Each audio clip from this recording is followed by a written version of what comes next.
Intanto sono tornata stravolentieri in quest'isola meravigliosa perché mi affascina, mi piace, è un'isola un po' bloccata nel tempo e quindi quando vengo qui mi rilassa tanto questi squarci di mare, queste rocce, bellissima. Tra l'altro voi maltesi siete un popolo veramente molto accogliente, molto gentile, quindi questo mi fa sentire a mio agio.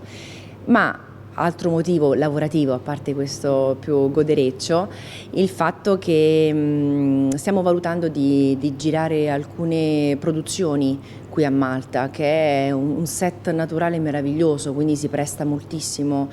E sarei felicissima di fare i miei prossimi film, le mie prossime serie televisive fiction qui, girarle qui. Rappresentare un'italiana per il mondo del cinema, della cinematografia è fantastico, sono contentissima, sono onorata, felice e spero di mantenere le promesse che ci siamo scambiati a Matera entrambi, sia da parte dei ministri che da parte mia. Tutti i miei film verranno visti dagli stessi italiani, che apprezzeranno ancora di più le bellezze che voi avete qui a Malta e perché no oltreoceano, dipende poi dalle produzioni.